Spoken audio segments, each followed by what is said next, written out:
Pernahkah dari kita berada di suatu kondisi atau di suatu tempat yang mengharuskan kita untuk mengeluarkan seluruh kemampuan kita? Artinya, kemampuan yang kita miliki kita upayakan untuk bisa keluar, untuk bisa memaksimalkan seluruh bakat dan juga minat kita. Misalnya dalam sebuah persaingan, entah itu sebuah persaingan pekerjaan, persaingan bisnis, persaingan dunia perlombaan yang memerlukan untuk kemampuan kita jauh lebih dikeluarkan. Maka pada kesempatan hari ini saya akan membahas mengenai menang tanpa menjatuhkan. Tetapi sebelum itu kita simak setelah yang satu ini.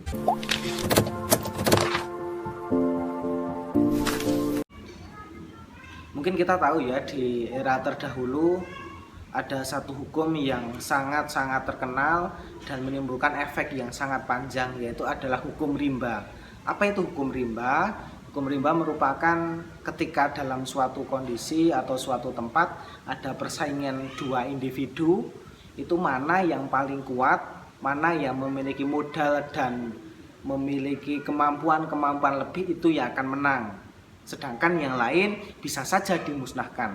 Itulah terdahulu kita pernah mengenal hukum yang disebut sebagai hukum rimba. Seringkali hukum rimba ini kita temui di hutan. Jadi ada seekor hewan bertarung dengan hewan yang lain, yang satu jauh lebih kuat dibandingkan dengan yang lainnya, maka yang lain inilah yang bisa menjadi mangsa ataupun bisa menjadi mati karena kalah dari yang paling kuat itu. Begitu juga dalam kehidupan, ada juga masa-masa di mana hukum rimba itu sangat berlaku di dunia ini. Artinya siapa yang paling kuat, itulah yang akan memenangkan sebuah pertarungan dan juga persaingan dalam dunia ini. Ya dari banyak hal, dari banyak kehidupan, banyak sektor, kemudian banyak objek-objek yang bisa dipersaingkan. Entah itu dalam dunia bisnis, dalam dunia pendidikan pun persaingan itu selalu ada. Maka era terdahulu yang membuat hukum rimba ini jauh lebih berkembang adalah yang satu akhirnya mati ataupun jatuh ataupun terjebak dalam suatu kondisi yang sangat down, sangat di bawah, sedangkan yang lain sangat-sangat superior. Nah, apakah di era sekarang yang semuanya serba berubah, persaingan itu sekarang di mana-mana? Bahkan ketika kita misalnya mengklik satu kata kunci di Google saja sudah banyak, beratusan, berpuluh-puluhan, beribuan, bahkan berjutaan apa yang ada kaitannya dengan kata itu akan muncul. Itulah yang disebut persaingan. Begitu juga ketika kita dalam kehidupan ini mencari pekerjaan atau membuat bisnis, persaingan itu akan muncul. Maka apakah hukum rimba itu masih bisa kita gunakan?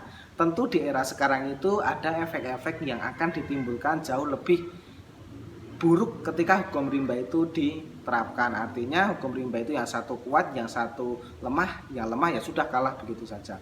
Tetapi sekarang yang harus dilakukan adalah ketika seseorang ingin sukses, ketika seseorang itu ingin mencapai apa yang dia cita-citakan, ada satu hukum yang harus dilakukan, yaitu adalah hukum menang tetapi tidak menjatuhkan.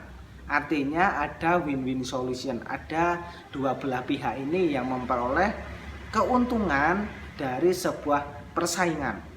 Sebenarnya ketika kita melihat sebuah persaingan ini, kalau kita bisa melihat dari kacamata yang positif, persaingan ini akan meningkatkan, akan membuat kita upgrade, skill up, kemampuan kita untuk menghadapi sebuah persaingan itu. Sehingga penting untuk kita memiliki cara bagaimana agar kita ini bisa menang dalam dunia yang tidak bisa kita prediksi sekarang ini.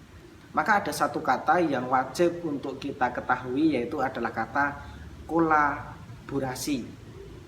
Kolaborasi ini adalah satu kata kunci kalau kita ingin sukses, kalau kita ingin mencapai cita-cita di era sekarang.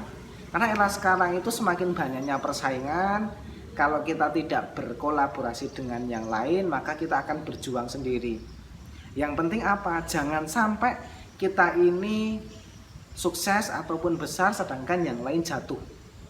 Maka orang yang paling baik itu justru bisa memberikan solusi di mana kita ini bisa berkembang, bisa jauh lebih besar, jauh lebih tinggi, tetapi juga orang lain pun bisa seperti itu.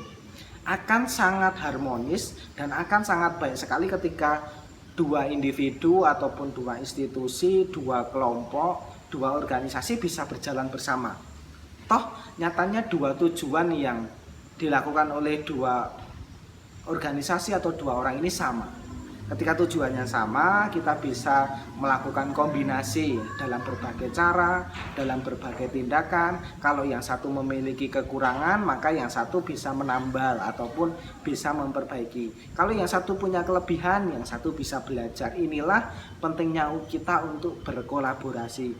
Sehingga yang membuat kita sukses sekarang ini bukanlah ketika kita menang dan orang lain jatuh, maka kita akan sukses. Tidak. Tetapi kalau kita ingin sukses, maka wajib untuk berkolaborasi antara satu individu dengan individu lain, akan klop dan itu akan menjadikan hasil yang jauh lebih baik.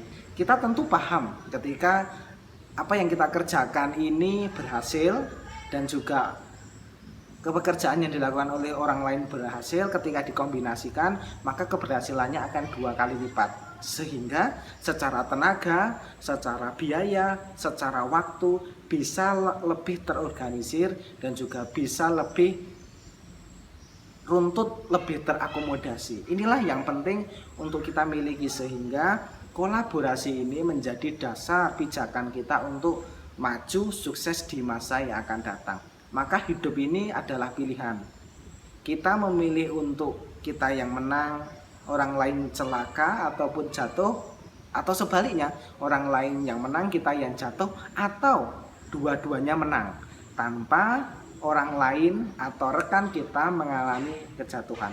Maka melalui video ini saya ingin mengajak bahwa hidup ini adalah tidaknya semata-mata kompetisi, tetapi hidup ini juga perlu kerjasama dan kolaborasi agar cita-cita yang kita miliki ini benar-benar terrealisasi. Akan lebih baik jika terrealisasi secara bersama-sama, karena orang yang paling baik, orang yang sesungguhnya memiliki kepribadian yang baik adalah dia mengangkat orang lain untuk sejajar dengan dia dan menuju ke arah masa depan yang jauh lebih baik bersama-sama. Demikian yang dapat saya sampaikan. Semoga video ini memberikan inspirasi, motivasi, dan perkembangan kita menjadi lebih baik dari masa ke masa. Jangan lupa like, share, komen, dan juga subscribe video ini. Dan silahkan share sebanyak-banyaknya video ini agar orang lain juga tahu, juga merasakan manfaat dari setiap video yang kita lihat. Terima kasih dan semoga kita menjadi pribadi yang baik setiap harinya.